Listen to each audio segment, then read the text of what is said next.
Let's do more on the breaking news now, bringing in Fox News chief national correspondent Ed Henry. He spent years, as you know, covering the White House and served as the president of the White House Correspondents Association. And Ed, the new White House communications director today praised the president. He said, "I love the president." But he also spent some time apologizing to him. There was a little bit of a back and forth with one of the reporters over something that Anthony Scaramucci had said. You're right. John Carl of ABC News would not let Scaramucci forget the fact that before he got on board the Trump train, if you will, in 2015, Anthony was very much a critic and had this to say to our own Charles Gasparino from FBN about what he thought about Donald Trump. That's another hack politician. You call Donald Trump a hack? He's a hack politician. You're in He's trouble probably now. going to make Elizabeth Warren his vice presidential nominee with comments like that. Do you think he's a It's plant? anti-American. It's very, very divisive. You think Donald's a plant? And I'll tell you who he's going to be president of. You can tell Donald I said this. The Queens County Bullies Association. You got to cut it out now and stop all this crazy rhetoric spinning everybody's head around. The politicians don't want to go at Trump because he's got a big mouth and he's afraid he's going to light him up on Fox News and all these other places. But I'm not a politician. Bring it.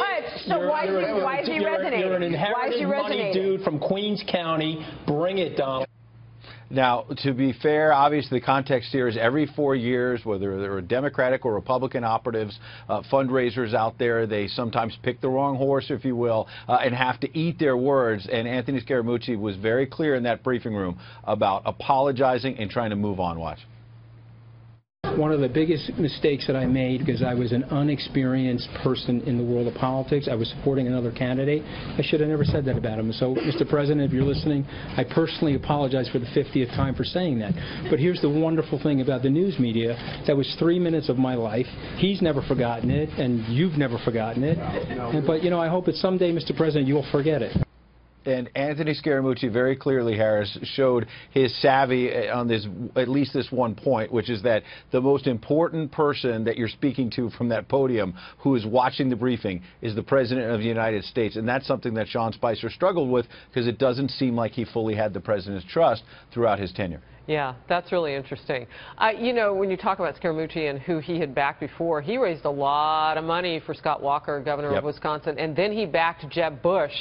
And so it's just interesting to note that's how you kind of grow up in politics. You learn, as Anthony Scaramucci said, he never should have said that, but he really did. I mean, he was doing a lot for those people he was backing. Yeah, and yes, and look, that happens where, you know, you pick one candidate, they drop out, you move on to Ben Carson, you move on to Donald Trump. Here's the bottom line. You mentioned I spent a lot of time in that White House press briefing room. One of the things that I saw over the years, Democratic and Republican administrations, these press secretaries and communications directors, administration officials writ large can get in trouble by getting beyond their skis and commenting on things that they don't know a lot about. Anthony Scaramucci there did something very smart. He apologized for a mistake in the past. He seemed very humble throughout the briefing. And when asked things he didn't know a lot about, just simply said, I'm not going to make a mistake here. If he can continue that, that's a very smart way to handle it. Right, I'm not going to make a mistake here, but he is going to come up to speed. You heard him talking about the legalities of the Russia investigation, so on and so forth. He can't get away with no comment for long. You're right. He's going to have to weigh in. Well, and he knows that. He acknowledged that. Ed Henry, I was just going to say it. Thank you for being here. Have a great weekend.